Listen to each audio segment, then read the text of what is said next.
Radhe Radhe students. हमारी एक class जो थी लाइट चले जाने की वजह से बंद हो गई थी और हम उस वक्त कर रहे थे true and false and MCQ inventory chapter के, राइट।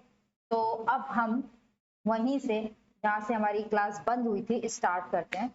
आई थिंक हम पॉइंट नंबर 9 पे थे जब हमारी क्लास बंद हुई, तो हम पॉइंट नंबर 9 से उठाते हैं और हम स्टार्ट करते हैं, राइट। पॉइंट नंबर क्या कहता है, 9 क्या कहता है? Inventory by products. Inventory by products का मतलब क्या है? आप मान लो कोई पर्टिकुलर इन्वेंट्री बना रहे हो, उस वक्त आपको कोई बाय प्रोडक्ट मिला, ठीक है, उसको हम वैल्यू करते हैं एट एनआरबी, ठीक है। जो भी हमारे बाय प्रोडक्ट्स होते हैं हम उनको एनआरबी पे वैल्यू करते हैं, बात सही है। Where cost of by product can be separately determined, जबकि जो कॉस्ट होती है बाय प्रोडक्ट की उसको हम सेपरेटली डिटरमाइन करते हैं। ऐसा बिल्कुल नहीं।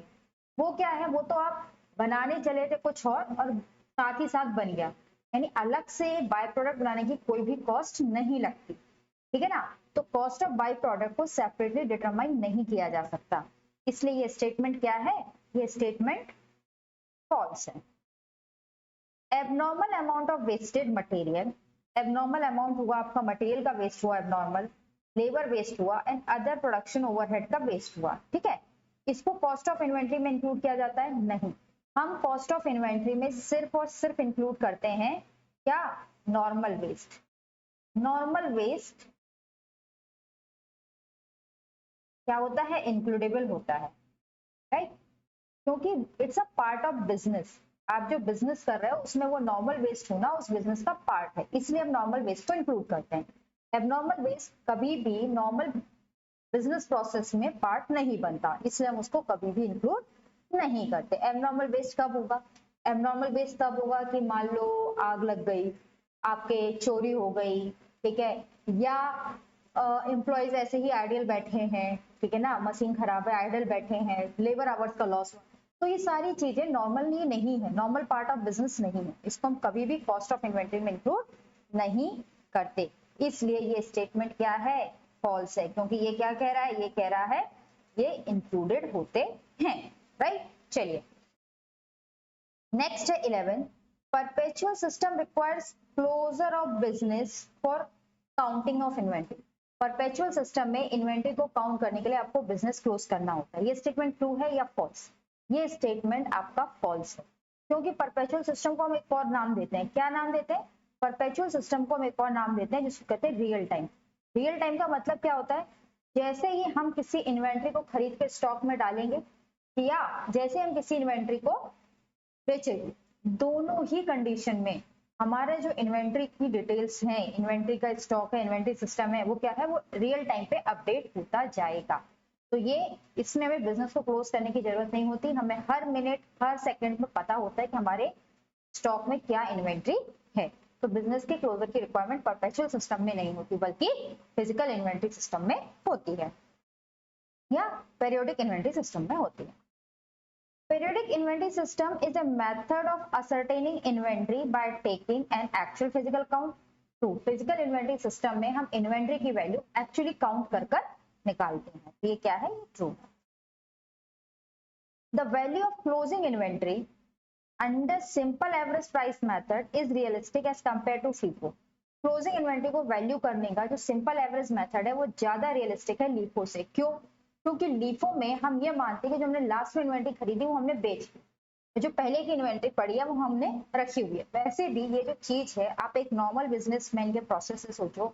अगर आप खुद ये सोचो कि आप बिजनेस कर रहे हो तो आप क्या सोचोगे? आप ये सोचोगे जो पुराना आपका आइटम वो बिजनेस में जल्दी से जल्दी निकले, क्योंकि विच टाइम वो आइटम या वो प्रोडक्ट क्या हो जाता है, अपनी रेलिवेंस मार्केट में खो देता है। ऐसा कभी नहीं होता कि आपने बिल्कुल नियर परचेज जो किया उसको आप सेल करोगे, है ना। तो वो एक अपने आप में लीफो मेथड जो है वो बिजनेस प्रोसेस के साथ लॉजिकली फिट नहीं होता, पहली चीज। दूसरी चीज, सिंपल एवरेज मेथड को रियलिस्टिक और इसलिए भी माना जाता है क्योंकि जितने भी डिफरेंट प्राइसेस में हमने आइटम खरीदे हैं हम उसका एक एवरेज प्राइस निकालकर वैल्यू को लेते हैं। तो या it's true, closing inventory under simple average price method ज्यादा रियलिस्टिक है फीफो मेथड से, ये ट्रू है। Value of stock shown on the asset side of the balance sheet as fixed asset। देखो हमें ये तो पता है जो हमारा स्टॉक होता है वो क्या होता है? असेट्स होते हैं, ये तो हमें पता है। और हमें ये भी पता है कि हमारे असेट्स क्या होते हैं? करंट असेट्स होते हैं, ये भी पता है ना। क्योंकि हमें with in a year in assets को सेल आउट करके इन कैश में कन्वर्ट करना होता है, राइट। तो हम इसको एक साल के अंदर अंदर यूटिलाइज करने का हमारा ये रहता है। तो असेट्स हमारे क्या होते हैं, स्टॉक्स क्या होते हैं हमारे, करंट असेट्स। तो बैलेंस शीट में भी हम इसको कैसे दिखाएंगे, करंट असेट में दिखाएंगे, ना कि फिक्स असेट में दिखाएंगे। तो ये हमारा ये स्टेटमेंट क्या हो गया, फॉल्स। अंडर इन्फ्लेशनरी कंडीशन, क्या होती है इन्फ्लेशन कंडीशन, मतलब प्राइसेस बढ़ रही हैं। FIFO will show the lowest value of cost of goods. FIFO method, यहाँ पे एक वर्ड है, FIFO method will not show lowest value of cost of goods sold.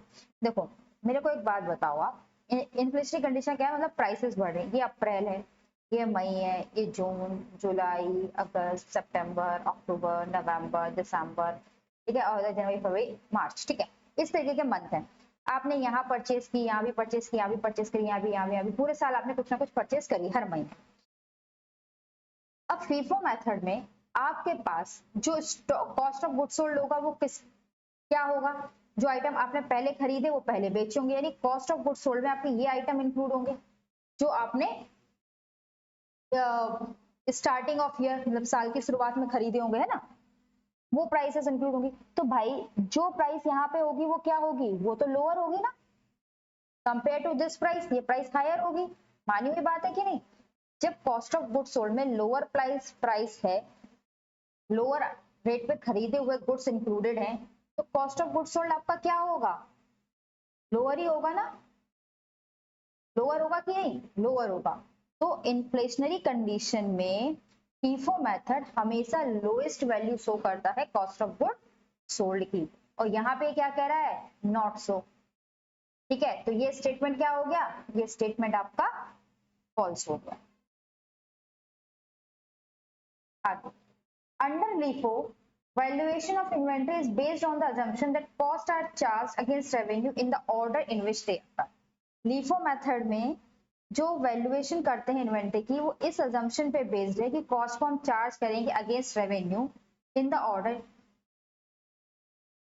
देखो आप जो कॉस्ट है are charge against revenue in the order which they occur. Cost आप किस ऑर्डर में करोगे, आप अप्रैल, मई, जून, जुलाई, अगस्त, सितंबर, अक्टूबर, नवंबर, दिसंबर, ठीक है, इसको मैं हटा देती हूँ।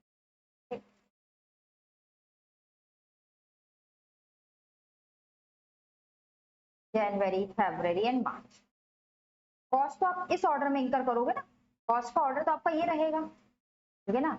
परचेज आपकी इसी ऑर्डर होगी, पहले अप्रैल में कुछ परचेज हुई होगी, फिर जून में, फिर जुलाई में या मई में, जैसे भी। तो अप्रैल टू मार्च के ऑर्डर में आप कॉस्ट को इंकर करोगे। लेकिन LIFO क्या कहता है, LIFO कहता है कि आप जो लेटेस्ट खरीदोगे उसको बेचोगे, है ना। यानी कि LIFO में आप जो रेवेन्यू करते हो कैसे करते हो, LIFO में आप रेवेन्यू के अगेंस्ट सबसे पहले कौन सा आइटम बेचोगे, पहले आप मार्च वाला बेचोगे, फिर आप फेब वाला बेचोगे, यानी कि दोनों की डायरेक्शन अलग है। कॉस्ट आप इस ऑर्डर में इंकर करते हो और उसको रेवेन्यू के अगेंस्ट आप इस ऑर्डर में लगाते हो, है ना, दोनों में अपोजिट है ना। तो क्या ये स्टेटमेंट ट्रू है, फॉल्स है, फॉल्स है, दोनों सेम डायरेक्शन में नहीं है, ठीक है, समझ आ गया। आगे, valuation of inventory at cost or NRV whichever is less is based on principle of conservatism. Yes, it's true. Conservatism क्या कहता है कि हम प्रॉफिट को रिकॉग्नाइज नहीं करेंगे, लेकिन लॉस को हम रिकॉग्नाइज जरूर करेंगे।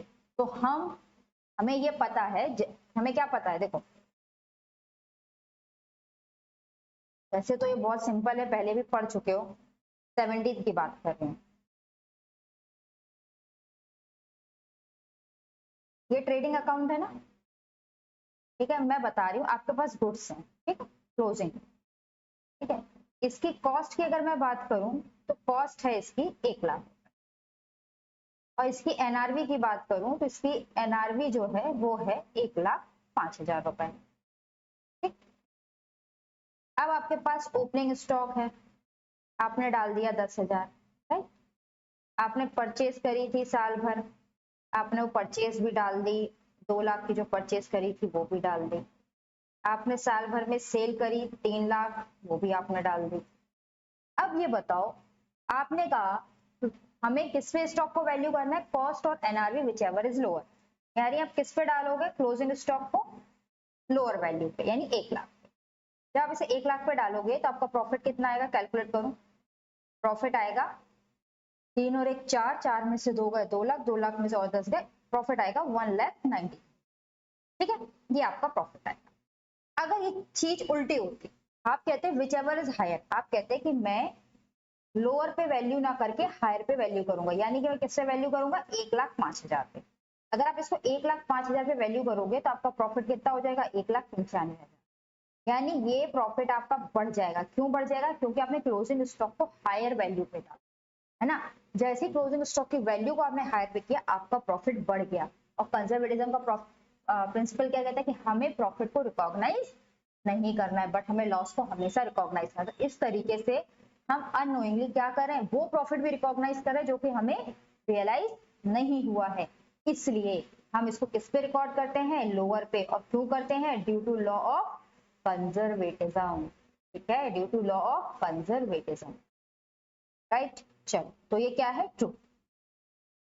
Finish goods are normally valued at cost और market price whichever is high. भाई चाहे फिनिश गुड्स हो, चाहे WIP हो, चाहे कुछ भी क्यों ना हो, आप उसको हमेशा वैल्यू किस पे करते हो, कॉस्ट और NRV, which ever is lower, है ना। तो ये स्टेटमेंट क्या हो गया, फॉल्स। और इसके साथ आपके ट्रू एंड फॉल्स निपट गए, राइट। अब हम जो करेंगे इसमें, वो हम करेंगे आपका MCQ, राइट। चलो, द अमाउंट ऑफ परचेज, क्या कैलकुलेट करना है, purchase if cost of goods sold is 80,700, opening inventory 5,800 and closing stock 6,000। Cost of goods sold का फॉर्मूला किसे किसे याद है, कॉस्ट ऑफ गुड्स सोल्ड का फॉर्मूला क्या होता है, opening plus purchase minus closing stock, right.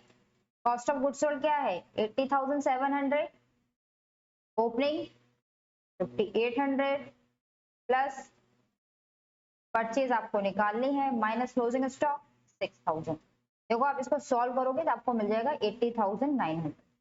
जिसको सॉल्व करना नहीं आता वो मैथ्स के बेसिक्स जाके सीख, राइट। चलिए, अगला क्या कह रहा है, एवरेज इन्वेंट्री है 12,000। एवरेज इन्वेंट्री का फॉर्मूला क्या होता है, एवरेज इन्वेंट्री का फॉर्मूला क्या होता है, सबको पता है, opening inventory plus closing inventory divide by 2। यानी एवरेज इन्वेंट्री आपको कितनी दी हुई है, 12,000 इक्वल। अच्छा, आगे क्या कह रहा है, closing inventory is 3,000 more than opening inventory. यानी कि ओपनिंग इन्वेंट्री अगर x है, ठीक है, ओपनिंग इन्वेंट्री अगर x है तो क्लोजिंग इन्वेंट्री x प्लस 3,000 है, ठीक है ना। अगर ओपनिंग इन्वेंट्री को मैं मानती हूँ, क्या मानती हूँ, मैं मानती हूँ कि ओपनिंग इन्वेंट्री x है तो क्लोजिंग इन्वेंट्री क्या है, x प्लस 3,000। क्या कहे, 3,000 मोर देन, 3,000 ज्यादा है ओपनिंग इन्वेंट्री से। तो ओपनिंग को x लिख सकते हो, क्लोजिंग को x प्लस 3,000 लिख सकते हो, डिवाइड बाय 2। इसको सॉल्व करोगे तो क्या आ जाएगा, इसको सॉल्व करोगे तो आएगा 12,000, मतलब 2 को इधर ले जाओगे तो ये हो जाएगा आपका 24,000 इक्वल 2x प्लस 3,000। ठीक है, x की वैल्यू निकालोगे तो 24,000 माइनस 3,000 अपॉन 2, वैल्यू आ जाएगी 10,500, राइट। अब वैल्यू किसकी पूछ रहा है, the value of closing inventory. Closing inventory यानी ये निकालना है x प्लस 3,000, ठीक है ना। तो क्लोजिंग इन्वेंट्री निकालने के लिए क्या करोगे, कुछ नहीं करोगे, जो आपकी ओपनिंग इन्वेंट्री आई है 10,500, इसमें 3,000 प्लस कर दोगे, आपका आंसर आ जाएगा, कितना आ जाएगा, 13,500। वेरी सिंपल, कुछ भी नहीं है इस पर, ठीक। चलो, थर्ड क्या कह रहा है, while finalizing current year's profit, current year के प्रॉफिट को फाइनलाइज कर रहे थे, तब the company realized that there was an error। Company realise किया यहाँ पे एक एरर है, किसमें, in the valuation of closing inventory of previous year। Current year का प्रॉफिट डिटरमाइन करते वक्त, फाइनलाइज करते वक्त आपने रियलाइज किया कि लास्ट ईयर के क्लोजिंग स्टॉक में क्या हो गई है, गलती हो गई है। In the previous year closing inventory was valued more than 50,000। Closing inventory को वैल्यू किया गया था 50,000 ज्यादा पर। अब हमें एक चीज तो रट गई है, हमें एक चीज क्या रट गई है, हमें इतना तो पता चल गया है क्लोजिंग इन्वेंट्री इंक्रीज करेगी तो प्रॉफिट भी इंक्रीज करेगा, ठीक है, इंक्रीज करेगा, ये तो हमें पता चल गया, ठीक है। बट एक बात बताओ, ये जो क्लोजिंग इन्वेंट्री है करंट ईयर की, सॉरी प्रीवियस ईयर की जो क्लोजिंग इन्वेंट्री है, एक बात बताओ मुझे, प्रीवियस ईयर की जो क्लोजिंग इन्वेंट्री है वो करंट ईयर की क्या बनेगी, करंट ईयर की क्या बनेगी, ओपनिंग इन्वेंट्री बनेगी ना, बनेगी कि नहीं, मुझे इसका जवाब दो। प्रीवियस ईयर की क्लोजिंग इन्वेंट्री करंट ईयर की ओपनिंग इन्वेंट्री बनेगी, इसमें किसी को कोई डाउट नहीं है, राइट, राइट, ठीक है। तो जब ओपनिंग इन्वेंट्री बढ़ेगी, जब ओपनिंग इन्वेंट्री इंक्रीज करेगी तो प्रॉफिट क्या होगा, इंक्रीज या डिक्रीज, प्रॉफिट इंक्रीज होगा या डिक्रीज, प्रॉफिट डिक्रीज होगा, डिक्रीज होगा। देखो नहीं समझ में आया जैसे तो देखो, ये ट्रेडिंग अकाउंट है, ठीक है, ट्रेडिंग अकाउंट है लास्ट ईयर का, राइट। मान लो लास्ट ईयर के ट्रेडिंग अकाउंट में ओपनिंग था 10,000 का, परचेज था 50,000 का, सेल थी 1,00,000 के, ठीक है, और क्लोजिंग स्टॉक आपने लिख दिया 80,000 का, ठीक है, जबकि आपका एक्चुअल क्लोजिंग स्टॉक कितने का था, आपका एक्चुअल क्लोजिंग स्टॉक था 30,000 का, बट लिखने वाले की हैंडराइटिंग इतनी खराब थी, जब आपने इसको ट्रेडिंग अकाउंट में चढ़ाया तो आपने क्लोजिंग स्टॉक चढ़ा दिया 80,000 का। अब इसकी वजह से आपका प्रॉफिट कितना आ गया, 1,80,000 में से 60,000 करोगे तो आपका प्रॉफिट आ गया 1,20,000। अच्छा ठीक है, अब आपको लास्ट ईयर तक पता नहीं था, आपने इसको ऐसे ही चढ़ा दिया। अब जब आप करंट ईयर का ट्रेडिंग अकाउंट बनाओगे, ठीक है, जब आप करंट ईयर का ट्रेडिंग अकाउंट बनाओगे तो क्या होगा, करंट ईयर का ट्रेडिंग अकाउंट बनाओगे तो आप ओपनिंग में क्या लिखोगे 80,000, परचेज में क्या लिखोगे, मान लो परचेज आपने इस साल 1,00,000 की करी, ठीक, सेल आपने 2,00,000 की करी, और क्लोजिंग स्टॉक जो आपका था वो आपका था, सेल करी 2,00,000 की, इस साल का क्लोजिंग स्टॉक था 50,000, राइट। अब प्रॉफिट, अब प्रॉफिट निकालोगे 2,50,000 में से 1,00,000 गए, 1,50,000 इट इज 70,000, प्रॉफिट कितना है 7। अब मुझे एक बात बताओ मेरे प्यारे बच्चों, ये ओपनिंग प्रॉफिट 80,000 अगर 80,000 ना होकर 30,000 होता जो कि करेक्ट होता तो आपका प्रॉफिट क्या होता, आपका प्रॉफिट बढ़ जाता, बढ़ता कितना होता था आपका प्रॉफिट, आपका प्रॉफिट हो जाता मैं सही किया था ना, 2,50,000 माइनस 1,80,000 70,000, ठीक है। अब 2,50,000 माइनस 1,30,000, ठीक है, आपका प्रॉफिट क्या होता, आपका प्रॉफिट 70,000 ना आकर आपका प्रॉफिट कितना आता, आपका प्रॉफिट आता 1,20,000। तो मुझे एक बात बताओ, आपके ओपनिंग प्रॉफिट बढ़ने की वजह से प्रॉफिट क्या हुआ, आपके ओपनिंग इन्वेंट्री की वैल्यू बढ़ने की वजह से आपका प्रॉफिट क्या कर गया, डिक्लाइन कर गया, है ना। तो ओपनिंग इन्वेंट्री बढ़ती है प्रॉफिट घटता है, क्लोजिंग इन्वेंट्री बढ़ती है प्रॉफिट बढ़ता है, राइट। और यहाँ पे अब क्वेश्चन क्या कह रहा है देखो, ये कह रहा है फिर से पढ़ते हैं, while finalizing the current year's profit company realized that there was an error in the valuation of closing inventory of previous year.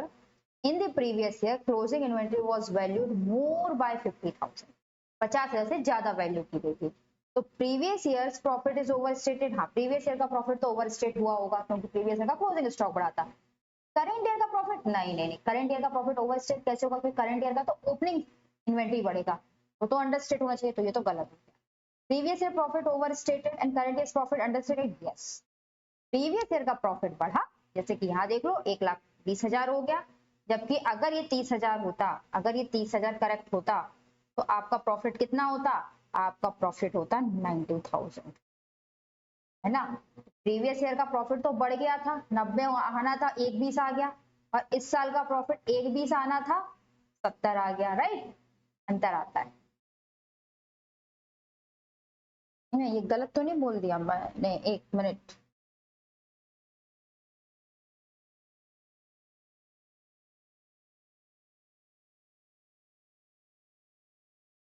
हाँ, 70,000। ठीक है, लास्ट का प्रॉफिट आना था 70,000, आ गया 1,20,000। इस साल का प्रॉफिट आना था 1,20,000, आ गया 70,000। ठीक है, तो इस तरीके से होता है। समझ आ गया रिलेशन? आगे बढ़। Consider the following for the Q's company. Q company के लिए आपके पास ये डेटा दिया हुआ है। Cost of goods available for sale. देखो, cost of goods available for sale का मतलब क्या होता है? का मतलब होता है opening inventory plus purchase, right, plus अगर कोई मैन्युफैक्चरिंग एक्सपेंस वगैरह है या कोई डायरेक्ट एक्सपेंस है, यानी सब इंक्लूडेड है उसमें। ठीक, तो cost of goods available for cell तुमको आपको 1 लाख दिया हुआ, टोटल सेल्स 80,000 दी हुए, ओपनिंग इन्वेंट्री 20,000 दी हुए। तो ओपनिंग इन्वेंट्री तो ऑलरेडी इसमें इंक्लूडेड है, यानी इसका कोई काम ही नहीं है, ये आपको कंफ्यूज करने के लिए दिया गया। ग्रॉस प्रॉफिट मार्जिन आपको सेल पे दिया है 25%। आपको क्लोजिंग इन्वेंट्री निकालनी है। क्लोजिंग इन्वेंट्री निकालनी है। हमने एडजस्टेड सेलिंग मेथड में क्या पढ़ा था? हमने एडजस्टेड सेलिंग मेथड में क्या पढ़ा था? हमने एडजस्टेड सेलिंग मेथड में पढ़ा था कॉस्ट ऑफ गुड्स,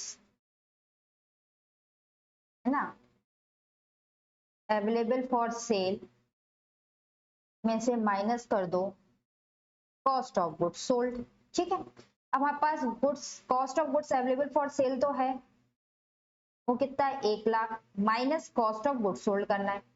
हमें ये तो पता है हमने सेल कितने की करी है, 80,000 की, लेकिन इसकी कॉस्ट क्या है ये तो हमें नहीं पता। तो इसकी कॉस्ट निकालेंगे, हम इसमें से क्या माइनस कर देंगे? हम इसमें से माइनस कर देंगे, हम इसमें से माइनस कर देंगे ग्रॉस प्रॉफिट। ग्रॉस प्रॉफिट क्या है? 25% ऑफ सेल। ठीक है, यानी कि 80,000 का 25%। तो भाई 80,000 जो सेल है उसमें से 80,000 का 25% करोगे, यानी कि 20,000 कितना मिलेगा? 60,000। तो 1 लाख, इसमें से आप cost of goods sold minus कर दो 60,000, आपके पास क्लोजिंग इन्वेंट्री आ जाएगी 40,000। राइट, चलो क्लियर, आगे बढ़ते हैं। इफ द प्रॉफिट, ये 5th क्वेश्चन में बता रही हूँ, बहुत बहुत अच्छे से समझ लो, क्योंकि आगे भी एग्जांपल्स में यूज होंगे और मैं इसको बार बार एक्सप्लेन नहीं करूंगी। If the profit is 25% of the cost price, अगर आपको कॉस्ट प्राइस पे 25 रुपए का प्रॉफिट हो रहा है, देन इट इज इक्विवेलेंट। देखो, सबसे पहले तो ये मान लो, एक चीज समझ लो, कॉस्ट अगर 100 है, ठीक है, प्रॉफिट आपका 25% ऑफ कॉस्ट प्रॉफिट है, यानी 25 रुपए है, तो सेल प्राइस कितना होगा? 125 होगा। इसमें तो किसी को कोई दिक्कत नहीं। ठीक है, अब क्वेश्चन आगे क्या बोलता है? देखो, क्वेश्चन आगे बोलता है कि आपको 25% का प्रॉफिट, ये 25 रुपए का जो प्रॉफिट है वो आपको किस पे हो रहा है? कॉस्ट प्राइस पे हो रहा है। तो आप इसको ऐसे लिख सकते हो, पहले तो प्रॉफिट अपॉन कॉस्ट। प्रॉफिट कितने का? 25 रुपए का प्रॉफिट हो रहा है, कितने पे? 100 रुपए। अब मुझे निकालना है हमें प्रॉफिट कितना हो रहा है सेल पर, प्रॉफिट अपॉन सेल। ठीक है, तो प्रॉफिट मान लो 25 रुपए का प्रॉफिट, सेल पे 125, राइट। अब हमें रिलेशन निकालना है, इसको काटोगे, 25 1 जा 5, 25 4 जा 100, 25 1 जा 5, ये आ जाएगा, ये आ गया 1/4, ये आ गया 1/5। अब इसको परसेंटेज में कन्वर्ट कर लो, 100 से मल्टीप्लाई। जब आप कन्वर्ट करोगे तो कितना हो जाएगा? ये हो जाएगा 25%, ये हो जाएगा 20%, राइट। अब देखो, दोनों में क्या प्रॉफिट सेम आता है? ये है 25% ऑफ कॉस्ट और ये है 20% ऑफ सेल। कॉस्ट आपकी क्या थी? 100, 100 का 25% करोगे कितना आ जाएगा बच्चों? 25 ही आएगा। सेल कितनी थी? 125 थी, 125 थी, 125 का जरा 20% निकालो, कितना होता है? 125 का 20% निकालो, कितना होता है?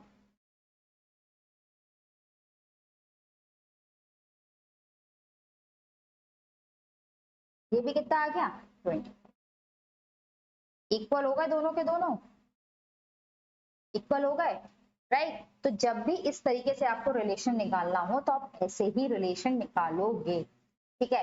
वैसे मैं आपकी जानकारी के लिए बता दूं, 1/4 ऑन कॉस्ट तो 1/5 on sale, 1/3 on cost 1/4 on sale, इस तरीके से रिलेशन चलता है। लेकिन फिर भी आपको निकालना आना चाहिए, समझ आना चाहिए। आगे भी क्वेश्चंस में ऐसे मैंने यहाँ बहुत अच्छे से समझा दिया है, आप आगे इसी तरीके से कैलकुलेट करिएगा। बार बार समझाना हर क्वेश्चन पॉसिबल नहीं हो पाता। चलिए क्वेश्चन 6 कहता है गुड्स परचेज ₹1,00,000, आपने गुड्स परचेज करे 1,00,000 के, सेल करे 90,000 के और मार्जिन है आपका 20% ऑन कॉस्ट, क्लोजिंग इन्वेंट्री निकालिए।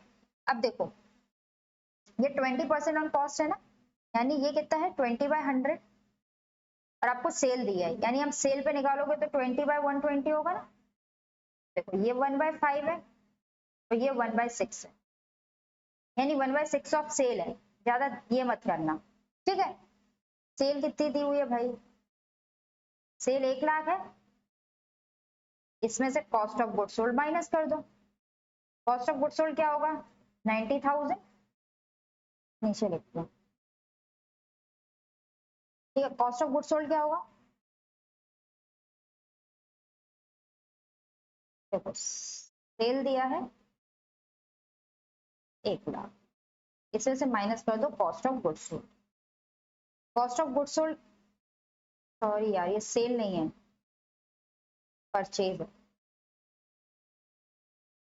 ठीक है, माइनस करो cost of goods sold, sale कितनी है 90,000, इसमें से profit 1/6 of sale, 1/6 of sale करोगे तो कितना आएगा,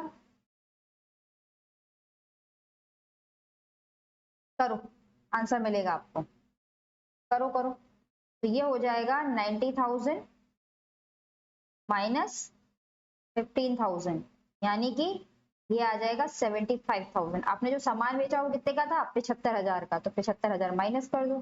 जैसे आप 75,000 माइनस करोगे आपके पास क्लोजिंग स्टॉक आ जाएगा, कितना आएगा 25,000। आंसर सिंपल था, कोई चीज ही ऐसा नहीं था। 7th क्वेश्चन को भी छोड़ते हैं, आगे बढ़ते हैं। Cost of sale is equal to opening stock plus purchases, ना बाबा। परचेज माइनस क्लोजिंग स्टॉक, ना बाबा। Opening stock plus purchase minus closing stock, या इट्स ट्रू। सिर्फ ओपनिंग स्टॉक प्लस परचेजेस कर दो भाई, तो कुछ ना कुछ हमारे पास बचा भी होगा ना, तो वो कैसे। ठीक है, परचेज में से क्लोजिंग स्टॉक माइनस कर दो, फिर ओपनिंग स्टॉक को आपने नहीं लिया तो ये भी गलत है, इसलिए थर्ड ऑप्शन सही होगा। कॉस्ट ऑफ सेल कुछ नहीं होता, ये होता है कॉस्ट ऑफ गुड्स, राइट। चलिए, इन्वेंट्री को डिस्क्लोज किया जाता है फाइनेंशियल स्टेटमेंट में, फिक्स एसेट के अंडर, करंट एसेट में, करंट लायबिलिटी में, करंट एसेट्स में, right answer current assets. Accounting standard do not permit the following method of inventory valuation, accounting standard कौन सा मेथड परमिट नहीं करता, फीफो, एवरेज कॉस्ट या LIFO. LIFO नहीं करता क्योंकि लीफो बिजनेस के साथ जाता नहीं है ना, सही रेलिवेंट नहीं है। विच inventory costing formula calculates value of closing inventory considering that inventory most recently purchased has not been sold, जो मोस्ट रिसेंटली परचेज इन्वेंट्री है उसको नहीं बेचा गया। मोस्ट रिसेंटली परचेज इन्वेंट्री किस में बेची जाती है, लीफो में, और किस में नहीं बेची जाती, फीफो में, तो right answer is FIFO. Valuing inventory at cost और NRV is based on, inventory को वैल्यू करना कॉस्ट और एनआरवी पे किस प्रिंसिपल पे बेस्ड है, अभी ऊपर हमने डीप डिस्कशन किया था कंजर्वेटिज्म पे। अंडर इन्फ्लेशनरी ट्रेंड प्राइसेस बढ़ रही है, which method will show highest value of inventory. Highest value of inventory का मतलब क्या है, हाईएस्ट वैल्यू ऑफ इन्वेंट्री का मतलब है highest value of closing inventory, यानी जो सामान आपने ईयर एंड पे खरीदा है वो आपके हाथ में कौन से मेथड में रहेगा, फीफो में, वेटेड एवरेज में, लीफो में, फीफो में। ठीक है, तो right answer is FIFO. Which of the following method does not consider historical cost of inventory, इसमें से कौन सा method historical cost of inventory को कंसिडर नहीं करता, वेटेड एवरेज, फीफो या retail price, that is retail price. Retail price का method कभी भी आपकी हिस्टोरिकल कॉस्ट को कंसिडर नहीं करता। अब आ जाओ हमारे क्वेश्चन नंबर 7 पे, क्वेश्चन नंबर 7 करते हैं अपन, राइट। चलिए, नॉट नाउ,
ठीक है,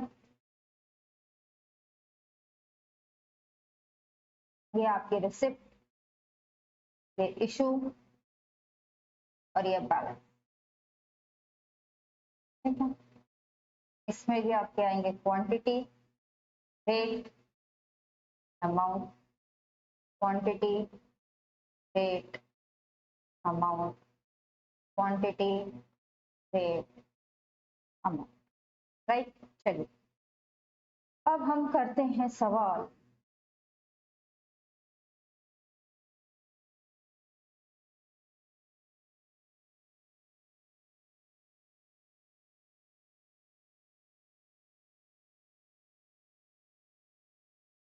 ठीक है, देखो अब मैं हाथ से खींच लेती हूँ क्योंकि मेरे को ये स्ट्रक्चर बनाने में इतना टाइम लग जाएगा।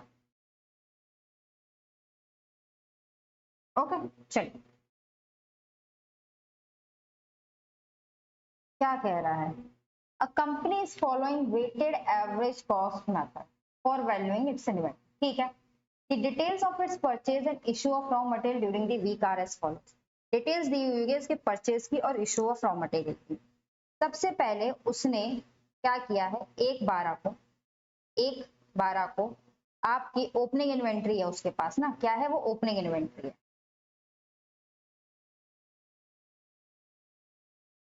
ठीक है, क्या है opening inventory, right. Opening inventory 50 की है, उसकी वैल्यू है 2200, प्राइस निकालोगे तो निकलेगा 44। ठीक है, 2200 डिवाइड बाय कर दो 50, आपको निकल आएगा 44।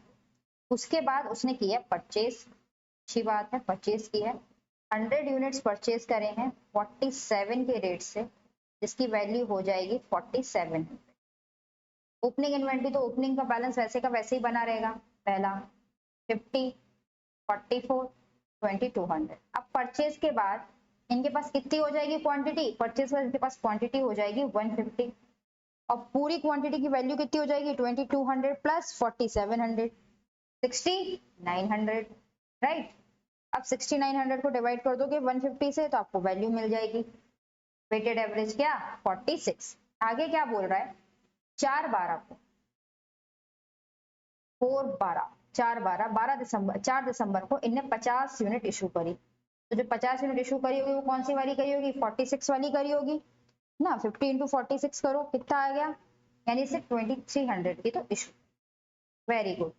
उसके बाद 5 दिसंबर को इसने और परचेज की, कितनी करी 200 करी, 48 के रेट से 9600। अब देखो इसके पास क्या क्या बचा है, इसके पास ये 200 यूनिट बची है, ठीक है ना, इसके पास ये 200 यूनिट बची है, और साथ ही साथ इस 150 में से तो 50 इशू हो गई, राइट, 50 इशू हो गई, यानी कितनी बची 100, 100 प्लस 200, यानी इसके पास जो यूनिट बची है वो कितनी बची है 300 यूनिट्स बची है, राइट, है ना। अब ये 300 यूनिट्स जो बची हैं उनकी जरा वैल्यू निकाल लो। यहाँ पे एक मिनट, 50 इशू करने के बाद कितनी बचेंगी 100 बचेंगी ना, 46 के रेट से 4600। अब जरा वैल्यू निकालो, 40 4600 प्लस 9600 डिवाइड बाय 300, कितना आ गया, ये आ जाएगा आपका 47.33, 14,200। कैसे निकाला, देखो इस वाली चीज को हटा दो, ठीक है, को हटाया, ये 50, ये 150। इस 150 में से 50 इशू करने के बाद 100 यूनिट बची। 100 यूनिट का वेटेड एवरेज प्राइस क्या रहेगा 46, क्योंकि कोई और परचेज नहीं करी तो वैल्यू क्या आ गई 4600, राइट। अब आपने 200 परचेज और कर ली, जब 200 परचेज और कर ली तो 200 प्लस 100 आपके पास कितने यूनिट हो गए 300, राइट। अब आपको निकालनी है वैल्यू कितनी होगी, तो वैल्यू देखो, वैल्यू जो आपके पास होगी ना बच्चों, ये 4600 आपके पास है ये वैल्यू, और 9600 इन दोनों को कर लो प्लस, क्या हो जाएगा, जब इन दोनों को आप प्लस करोगे तो कितना आएगा 14200। इस 14200 को डिवाइड कर दो 300 से, आपको अमाउंट मिल जाएगा। किससे मैच कर रही है वैल्यू, वैल्यू मैच कर रही है ए से, सो ए इज द राइट आंसर। चलो हाँ, हो गए हमारे सारे एमसीक्यू, और अब हम आते हैं अपने प्रैक्टिकल क्वेश्चंस की तरफ। किसकी तरफ, प्रैक्टिकल क्वेश्चंस की तरफ, राइट। और हम प्रैक्टिकल क्वेश्चंस को कंप्लीट करेंगे। पहले क्वेश्चन समझते हैं फिर करते हैं। क्या कह रहा है, एक्स, कोई मिस्टर एक्स है, वो has closing his book 31 March 2022, जो अपनी बुक को कब क्लोज करते हैं 31 March 2022, but fail to take actual stock, वो 31 मार्च को एक्चुअल स्टॉक कैलकुलेट करना भूल गए, जिसको उन्होंने किया 9 अप्रैल 2022 को, यानी कि after closing of books, books को क्लोज करने के बाद जो उनकी डेट थी, उन्होंने अपने स्टॉक को वैल्यू किया और उन्हें उसकी वैल्यू कितनी मिली 2,50,000, ठीक है। तो हम साथ ही साथ लिखते जाएं क्या, है ना, हम साथ ही साथ लिखते जाते हैं, ठीक है। तो देखो, वैल्यू ऑफ क्लोजिंग स्टॉक कब मिला उसको 9/4/22, वो मिला है 2,50,000, 2.5 लाख का उसको क्लोजिंग स्टॉक की value, right. It was found that, उसने देखा कि sales were entered in the sales book on the same day of dispatch, जिस दिन गुड्स डिस्पैच किया जाता है कस्टमर को, सेम डे पे उसको सेल्स बुक में एंटर कर लेते हैं, अच्छी बात है। रिटर्न इनवर्ड, रिटर्न इनवर्ड क्या होता है, रिटर्न इनवर्ड होता है सेल्स रिटर्न। अगर कोई सेल्स रिटर्न आती है ना, अगर कोई सेल्स रिटर्न आती है तो क्या होता है, sales return and return inwards in the return book as and when goods are received, और जो सेल्स रिटर्न होती है उसको उस वक्त रिकॉर्ड करते हैं जैसे हमें गुड्स कस्टमर से मिल गया, हम तुरंत उसको रिटर्न बुक में डाल देते हैं। Purchase are entered in the purchase day book, purchase को हम परचेज डे बुक में डालते हैं। Once the invoice are received, हमें जैसे ही इनवॉइस मिलता है हम परचेज को परचेज बुक में रिकॉर्ड कर लेते हैं। मेरा आपसे पूछना, अगर मुझे इनवॉइस मिल गया और गुड्स नहीं मिले तो क्या मैं परचेज रिकॉर्ड करूंगी, हाँ मैं परचेज रिकॉर्ड कर लूंगी, क्योंकि मुझे इनवॉइस मिलने पे मैं परचेज रिकॉर्ड करती हूँ। दूसरी कंडीशन, मुझे गुड्स मिल गया लेकिन इनवॉइस नहीं मिला तो क्या मैं परचेज रिकॉर्ड करूंगी, नहीं करूंगी, क्योंकि मैं परचेज को रिकॉर्ड करती हूँ इनवॉइस मिलने पर, राइट। तो इनवॉइस मिल गया आएगा तो आप परचेज रिकॉर्ड कर लोगे इररिस्पेक्टिव ऑफ द फैक्ट कि आपको गुड्स रिसीव हुए हैं या नहीं, ये उसमें रिकॉर्डिंग का तरीका बता दिया। It was found that sales between 31/22 to 9/4/22 as per sales day book are 17,200। आपको उसने बता दिया कि जो आपकी सेल्स हुई हैं 31 मार्च 22 से 9 अप्रैल तक वो 17,200 की, ठीक है। और जो आपने परचेज की है as per purchase day book वो कितनी है 1200 की है, जिसमें से 500 के गुड्स तो रिसीव ही नहीं, ठीक है। तो अब आप मुझे ये बताओ, पहले तो आगे बढ़ने से पहले कि ये जो आपकी सेल्स हैं, ठीक है, ये सेल्स को आप क्या करोगे, इस क्लोजिंग इन्वेंट्री में इस सेल्स को क्या करोगे, ऐड करोगे, सब्ट्रैक्ट करोगे, क्या करोगे। सबसे पहले तो ये जवाब देखो, अगर आपने सेल्स नहीं की होती तो 31 मार्च वाले स्टॉक में ये गुड्स होता ना, होता, तो इसको आप क्या करोगे ऐड करोगे, और किस वैल्यू पे करोगे, कॉस्ट ऑफ गुड्स सोल्ड पे करोगे, इसको क्या करोगे ऐड करोगे। और ये परचेज 31 मार्च को तो आपने परचेज करी ही नहीं थी तो इसको क्या करोगे, इसको माइनस करोगे, ठीक है, ठीक है।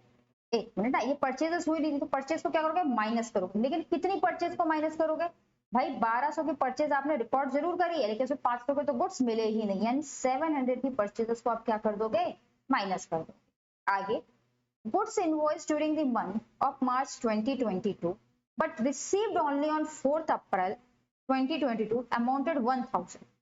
गुड्स को इनवॉइस कर दिया था, मतलब गुड्स की इनवॉइस आपको मार्च 2022 में मिल गई, ठीक है, गुड्स की इनवॉइस मिल गई, लेकिन आपको जो गुड्स रिसीव हुआ वो रिसीव हुआ 4 अप्रैल को। कब रिसीव हुआ?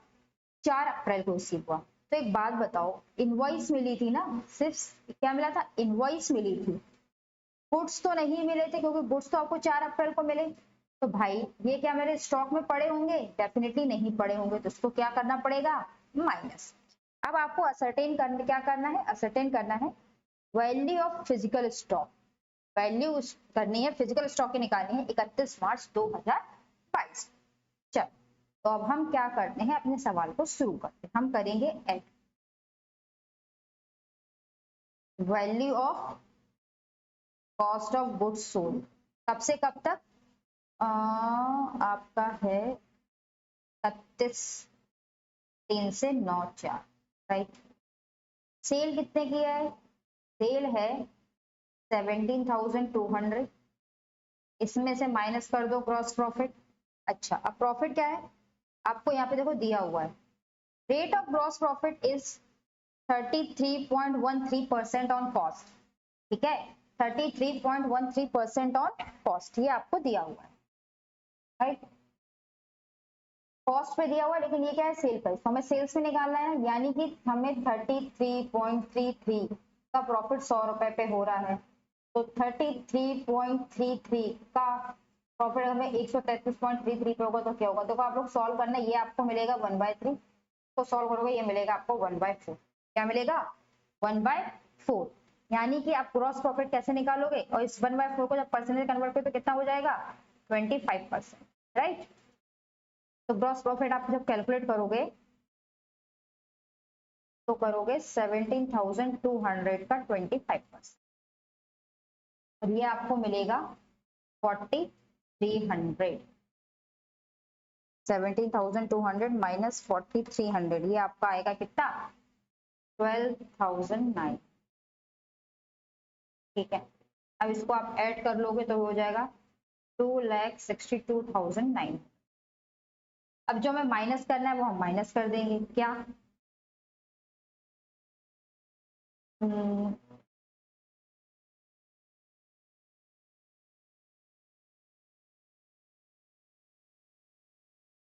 परचेज एक्चुअली नॉट रिसीव, जो आपको रिसीव ही नहीं हुआ ना एक्चुअली में, वो क्या क्या रिसीव नहीं हुआ? ये 700 प्लस 1000, ये आपको रिसीव नहीं हुआ है ना, ये आपको रिसीव नहीं हुआ, तो इसको आप क्या कर दोगे? माइनस 1700 को क्या कर दोगे? माइनस, नहीं नहीं बेटा ना,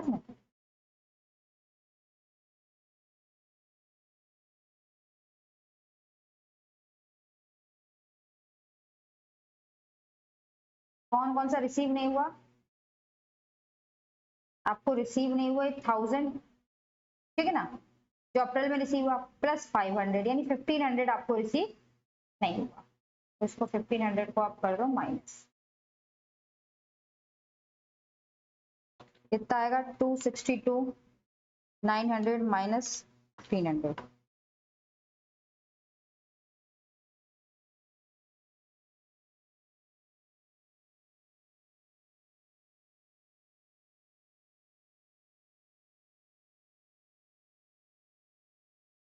वेट अ सेकेंड ना, गड़बड़ हो गई। परचेजेस को माइनस करना है ना, परचेजेस को माइनस करना है,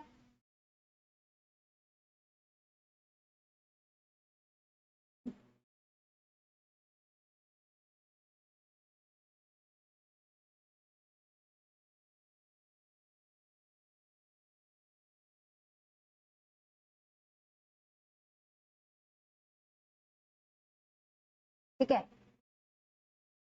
परचेज जो आपने करी है 31/3 से 9/4 के बीच, उसको माइनस करोगे, राइट।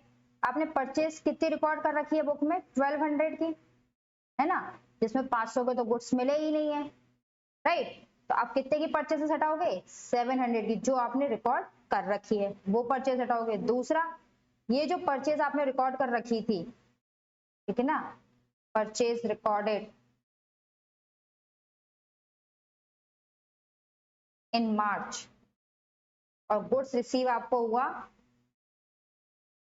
अप्रैल में ना, ठीक है, तो आप ये 1000 भी हटाओगे, राइट।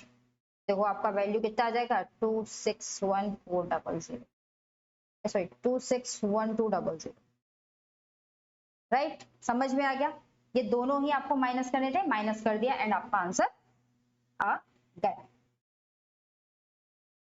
भाई, right. No problem, no problem, होना भी नहीं चाहिए।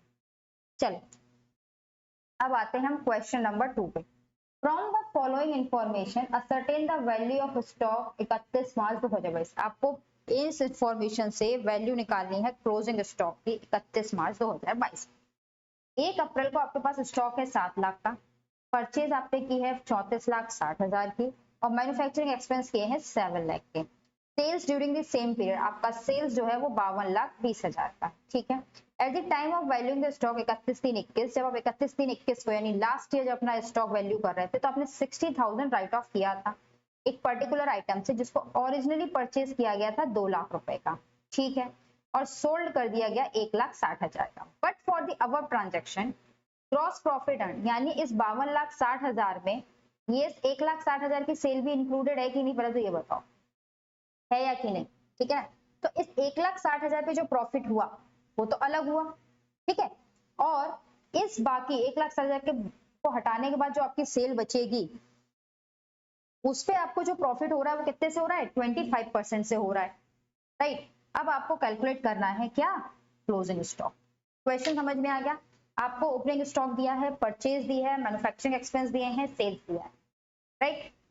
और ये बता रहा है कि लास्ट ईयर जब आप स्टॉक को वैल्यू कर रहे थे तो आपने 60,000 राइट ऑफ किया था एक इन्वेंट्री से जिसकी वैल्यू कितनी थी 2 लाख और उसको आपने कितने पे बेचा 1,60,000। तो मुझे एक बात बता दो, ये जो 52,20,000 है इसमें से 1,60,000 हटाना पड़ेगा ना, क्योंकि वो इसमें इंक्लूडेड है। हटाओगे तो आपके पास सेल कितनी बचेगी, 50,60,000। इस पे जो ग्रॉस प्रॉफिट का रेट है वो क्या है, वो 25% ऑन कॉस्ट है, ठीक है, 25/100 और 25/125 यानी 25% कॉस्ट का मतलब होता है 20% ऑन सेल। क्या है, 20% ऑफ सेल, ठीक है, ये आपको पता है। अब हमें इसमें लगाना क्या है, क्वेश्चन पढ़ के एक चीज को समझ में आ गई, हमें जो लगाना है वो लगाना है एडजस्टेड सेलिंग प्राइस मेथड। क्या लगाना है, एडजस्टेड सेलिंग प्राइस मेथड। अब प्रॉब्लम क्या है, जैसे हमें जब एडजस्टेड सेलिंग प्राइस मेथड सीखा था तो हमें ये पता था हमें क्या करना होता है, हमें पहले निकालना होता है cost of goods available for cell, ठीक है। तो हम कैलकुलेट कर लेते हैं, calculation of cost of goods available for cell. Cost of goods available for cell क्या क्या आ जाएगा, आपकी ओपनिंग इन्वेंट्री आ जाएगी, ठीक, वो कितने की थी, वो थी 7 लाख, प्लस आपके सारे परचेजेस भी आ जाएंगे, वो थे 34,60,000, प्लस मैन्युफैक्चरिंग एक्सपेंस आ गए, वो कितने थे 7 लाख।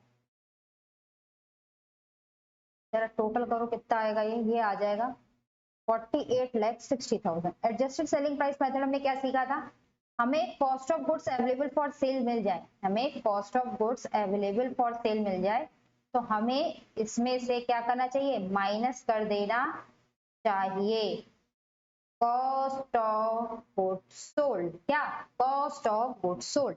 हम अब क्या करेंगे, हम नीचे यहाँ पे कैलकुलेशन वर्किंग नोट बना लेते हैं ना, वर्किंग नोट बना लेते हैं, calculation of cost of goods sold, ठीक है, कॉस्ट ऑफ गुड्स सोल्ड की कैलकुलेशन कर लेते हैं।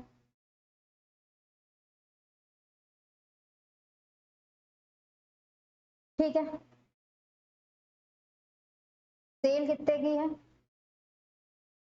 सेल है 52,60,000, यही है ना 52,20,000 है, सॉरी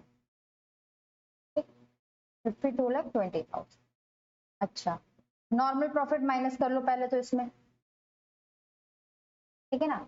नॉर्मल प्रॉफिट आपका क्या है, कितने पे हो रहा है, 52,20,000 में आपकी वो 1,60,000 वाली एबनॉर्मल सेल है, उसको हटा दो, इसका 20% कैलकुलेट करो, ठीक है। ये आपको कितने का मिलेगा, ये मिल जाएगा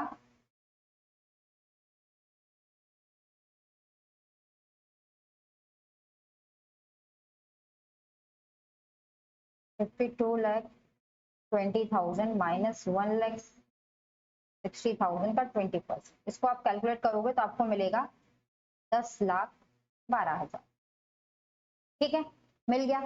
अब आपको जो एबनॉर्मल प्रॉफिट हुआ है ना, एबनॉर्मल आइटम पे जो प्रॉफिट हुआ है,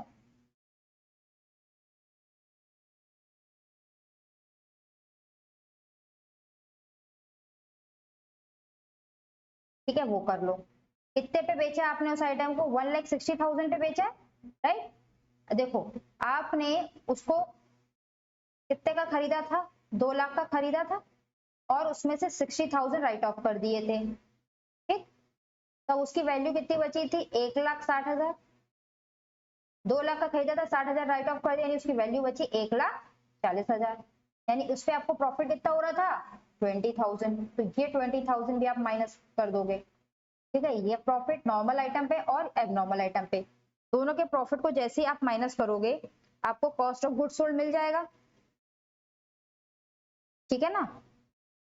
तो कॉस्ट ऑफ गुड्स सोल्ड कितना मिलेगा, कॉस्ट ऑफ गुड्स सोल्ड मिलेगा 41,88,000, राइट। इसमें से सिंपली क्या करोगे, माइनस कर दोगे कॉस्ट ऑफ गुड्स सोल्ड, वो कितना है 41,88,000, माइनस करोगे तो आपको क्या मिल जाएगा, वैल्यू ऑफ क्लोजिंग इन्वेंट्री, करके देखो कितना आता है,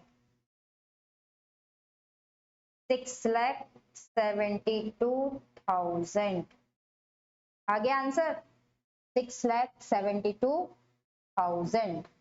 वेरी सिंपल, बहुत आसान सा सवाल था, हमें पता था कि हमें cost of good available for sale तो क्वेश्चन में ऑलरेडी गिवन है, हमें निकालना क्या था, हमें मात्र निकालना था cost of good sold during the year. और अगर आपने इसको निकालने में एग्जाम में गलती कर दी तो आपका सवाल पूरी तरीके से गलत हो जाएगा, तो एग्जाम में इसको बहुत ध्यान से सॉल्व करिएगा, राइट। चलिए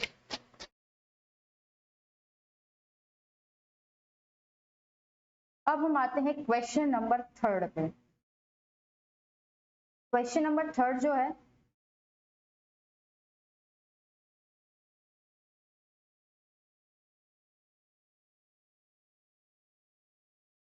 वो मैं बताऊं आपको, बहुत इंटरेस्टिंग क्वेश्चन है, बड़े ध्यान से देखना। देखो आपने रेक्टिफिकेशन पढ़ रखा होगा, नहीं पढ़ा तो पढ़ लेना, रेक्टिफिकेशन का लेक्चर ऑलरेडी डला हुआ है। क्या कह रहा है देखो, the profit and loss account of Hanuman, Hanuman एक व्यक्ति है जिसका profit and loss account show कर रहा है नेट प्रॉफिट 6 लाख, ठीक है। आफ्टर कंसिडरिंग क्लोजिंग स्टॉक, उसने क्लोजिंग स्टॉक कितना कंसिडर कर रखा है, 3,75,000, कब, 31 मार्च 22 को। सब्सिक्वेंटली उसके बाद उसको ये सारी इंफॉर्मेशन मिली, बुक की स्क्रूटनी करने, क्या क्या मिली देख।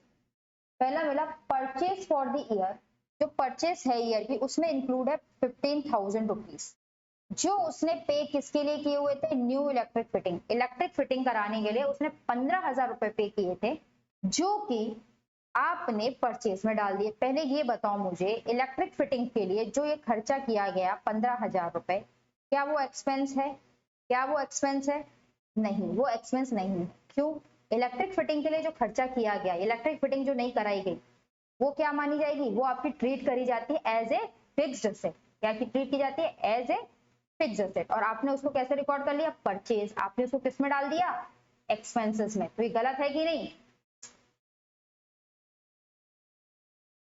गलत है कि नहीं, ये क्या है आपकी, ये आपकी है फिक्स्ड एसेट ना, ठीक है, फिक्स्ड एसेट। मतलब आपको करना था इलेक्ट्रिक फिटिंग अकाउंट डेबिट, है ना, तो बैंक या कुछ भी आपने कर दिया परचेज अकाउंट डेबिट, ठीक है। इलेक्ट्रिक फिटिंग का अकाउंट डेबिट होना था, आपने डेबिट कर दिया परचेज अकाउंट, गलत है या नहीं? गलत है ना। तो अब परचेज का अकाउंट जो डेबिट हो रखा है उसको क्या करना पड़ेगा? परचेज का अकाउंट जो डेबिट हो रखा है उसको क्या करना पड़ेगा? उसको क्रेडिट करना पड़ेगा। ये जो गलत आपने कर रखा है इसको सही करना पड़ेगा, ठीक है ना। आपने कर रखा, एंट्री डाल रखी है purchase to bank for example, ठीक है ना, ये एंट्री डाल रखी है।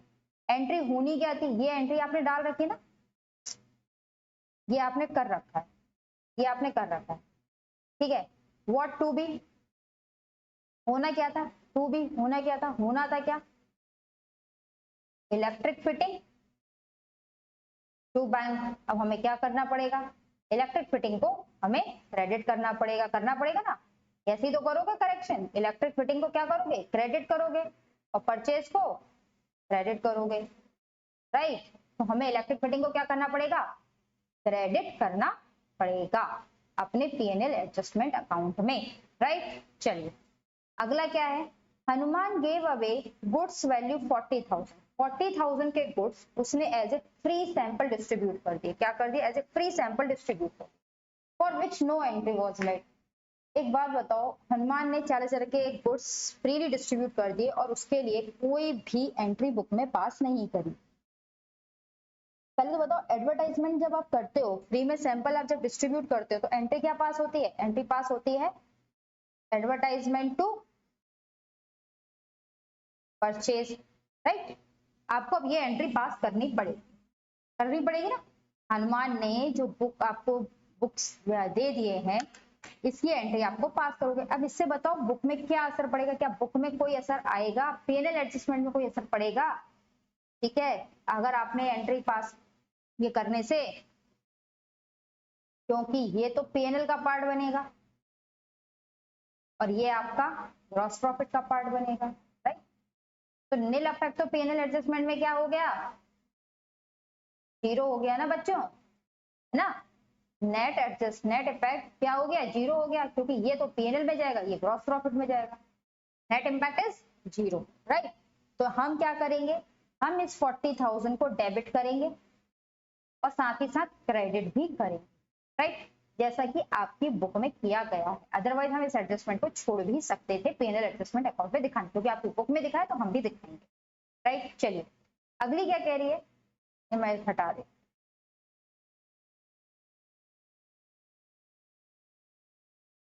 अगला सुनो, अगला कह रहा है invoice for goods amounting 2,50,000 had been entered in on 27 March 2022 but goods were not be included in stock. हुआ क्या?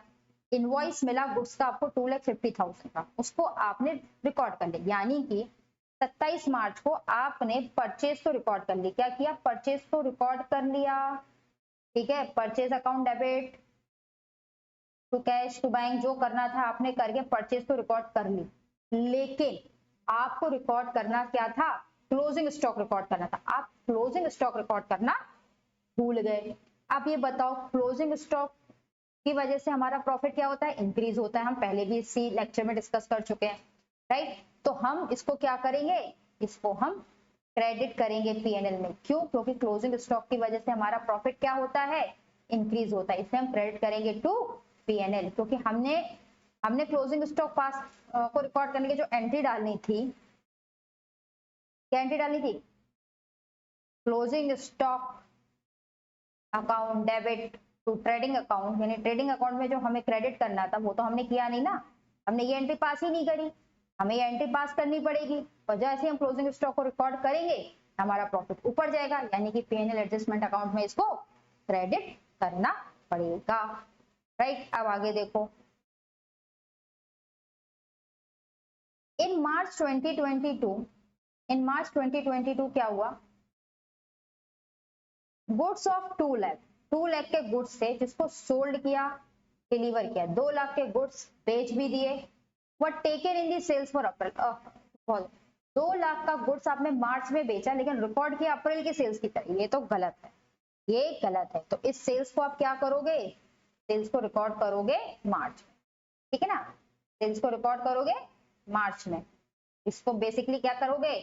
क्रेडिट करोगे ना पीएनएल एडजस्टमेंट में, इसमें तो कुछ है ही नहीं, राइट। चलो अगला क्या है, गुड्स कॉस्टिंग 75,000, यहाँ ध्यान रखना गुड्स जिसकी कॉस्ट क्या है 75,000, उसको आपने बेचा था, सेंट ऑन सेल और रिटर्न इन मार्च 2022 में आपने उसको किसी को दिया था। सेंट ऑन सेल और रिटर्न का जो मतलब है ना, इसका मतलब होता है सेल ऑन अप्रूवल बेसिस, कहते हैं ना सेल ऑन अप्रूवल। मार्च में भेजा था, ठीक है, और जब सेल ऑन अप्रूवल बेसिस करते हो तो आपकी सेल्स तब मानी जाती है जब कस्टमर अप्रूव कर दे। कब मानी जाती है? जब कस्टमर अप्रूव कर दे। मार्च में भेजा था, मार्जिन उसका था 33% ऑन कॉस्ट, जबकि अप्रूवल आपको मिली अप्रैल 2022 में। अप्रूवल कब मिली? 2022 में, अप्रैल 2022 में, और आपने उसको मार्च की सेल की तरह रिकॉर्ड कर लिया था। क्या किया था? मार्च में सेल्स की तरह रिकॉर्ड कर लिया था। तो पहली चीज जो आपने मार्च में सेल्स की तरह रिकॉर्ड कर लिया था, इसको क्या करना पड़ेगा? हटाना पड़ेगा। यानी सेल्स को हटाने के लिए क्या करोगे? इसको डेबिट करोगे, ठीक है। और दोबारा से ये जो वैल्यू है स्टॉक 75,000 का, इसको क्या करोगे? एज ए स्टॉक पीएनएल में रिकॉर्ड करोगे, ठीक है, रिकॉर्ड करोगे ना। सेल्स हटानी पड़ेगी, हटाने के लिए इसको डेबिट करोगे और इसको फिर से रिकॉर्ड करने के लिए क्या कर दोगे? क्रेडिट करोगे। अब देखो सेल वैल्यू क्या होगी? सेल वैल्यू तो निकालनी पड़ेगी ना, सेल वैल्यू तो निकालनी पड़ेगी, क्योंकि आपको क्या दिया है? आपको कॉस्ट दिया है। कॉस्ट कितना है? वो 75,000 है। सेल वैल्यू नहीं पता है आपको। प्रॉफिट इसमें कितना हो रहा है? 33% ना। तो आप प्रॉफिट कैलकुलेट करो, कितना होगा? 75,000 मल्टीप्लाइड 1/3, 75,000 का 1/3 करोगे तो कितना आ जाएगा? 25,000। यानी कि सेल्स वैल्यू कितनी आ गई? सेल्स वैल्यू आ गई 1,00,000 रुपए। क्या आ गई? 1,00,000 रुपए, राइट। 33% ऑन कॉस्ट आप ऐसे भी निकाल सकते हो, आप सीधा चाहो तो 75,000 इंटू 33.33% करके भी कैलकुलेट कर सकते हो, आंसर वही आएगा। बट आई प्रेफर 33.33% को 1/3 करके करो, इजी हो जाएगा आपके लिए सॉल्व करना, ठीक है। इसके बाद क्या कह रहा है? Calculate the value of stock on 31 मार्च। आपको स्टॉक की वैल्यू कैलकुलेट करनी है कब? 31 मार्च 2022, और साथ में एडजस्टेड नेट प्रॉफिट भी कैलकुलेट करना है, ठीक है। करते हैं। तो पहले हम बना लेते हैं adjusted profit and loss account, ठीक है। क्या करते हैं? पहले हम बना लेते हैं adjusted profit and loss account.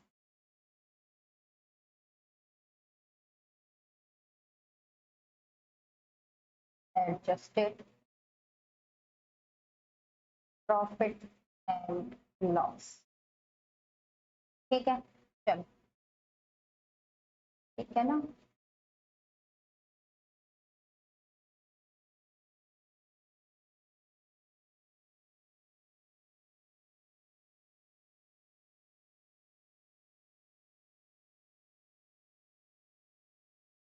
चलो, अब सबसे पहले हमें जो दिया हुआ है हम उसको देखते हैं। हमें क्या दिया हुआ है सबसे पहले? बहुत खिचड़ी बन गई ना। हमें सबसे पहले दिया हुआ है नेट प्रॉफिट, कितने का? 6 लाख का। आप लोगों को समझाते समझाते इतना लिख देती हूँ। तो हम इधर क्या करेंगे? हम सबसे पहले रिकॉर्ड करेंगे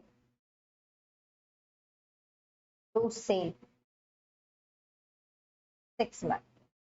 फिर नेक्स्ट पॉइंट पे हमने इलेक्ट्रिक फिटिंग को क्या कर रखा था? इलेक्ट्रिक फिट में परचेज में डाल रखा था, तो हम उसे हटाएंगे वहां से, तो क्या आ जाएगा? टू इलेक्ट्रिक फिटिंग कितने की? 15,000 की, राइट। चलिए, ये तो मैंने आपको बताया भी था, इलेक्ट्रिक फिटिंग को परचेज करेंगे। आगे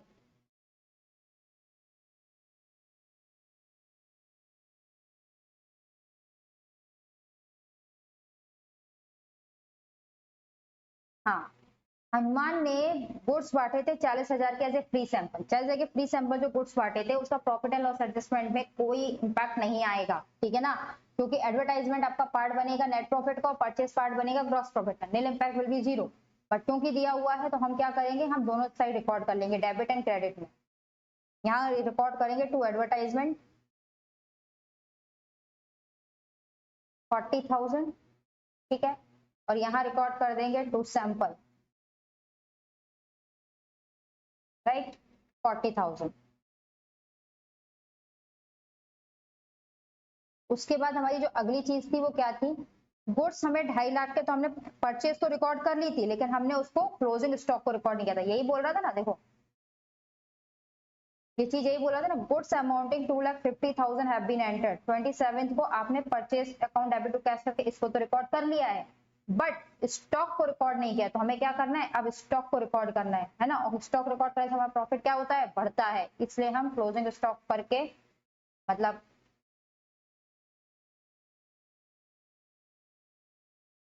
तो क्लोजिंग स्टॉक करके हम इसको रिकॉर्ड कर लेंगे। कितने का, 2,50,000 रुपीज।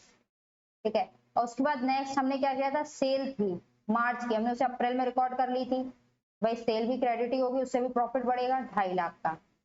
उसके बाद क्या है, हमने गुड्स सेंड किए थे on approval basis to customer. ठीक है ना, कितने के थे वो, 75,000 के गुड्स थे। तो हमें 75,000 के गुड्स का स्टॉक फिर से रिकॉर्ड करना पड़ेगा।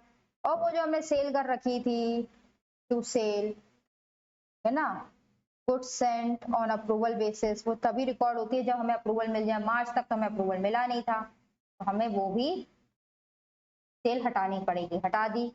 अब बस टोटल कर लो कितना टोटल आ रहा है, और यहां से अपना एडजस्टेड नेट प्रॉफिट निकाल लो।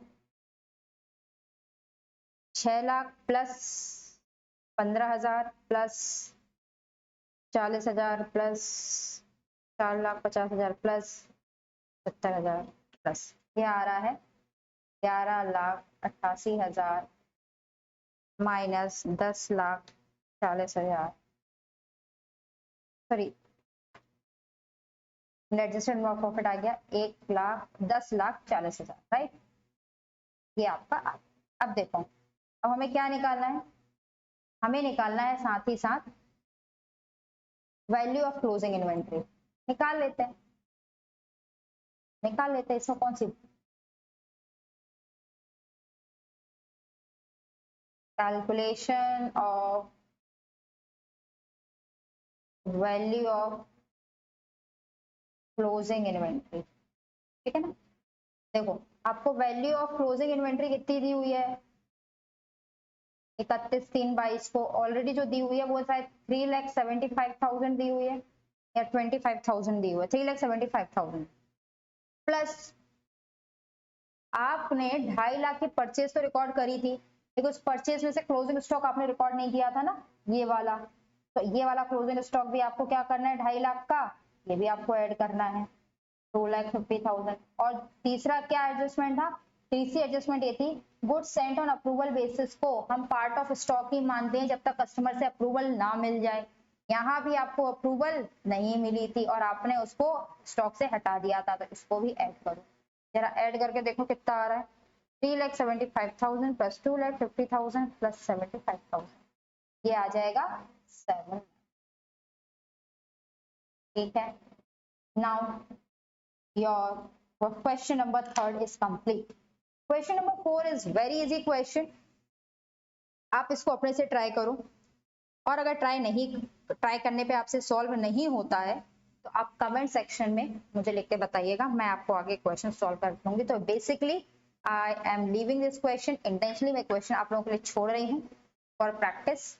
आप प्रैक्टिस करो, आंसर निकालो, नहीं आएगा तो फिर नीचे सॉल्यूशन दिया ही हुआ है, आप वहां से चेक कर सकते हो, मुझे पता है, बट लेकिन फिर भी आप खुद से ट्राई करो। अगर नहीं बनता तो आप कमेंट करिए, हम आपको बताएंगे। आज की क्लास में अभी इतना ही, और मिलते हैं आज शाम को with the chapter depreciation live mode पे। Okay, signing off for today. अगर आपको लेक्चर पसंद आ रहा हो तो प्लीज चैनल को लाइक करें, सब्सक्राइब करें, इससे हमें भी मोटिवेशन मिले। Thank you.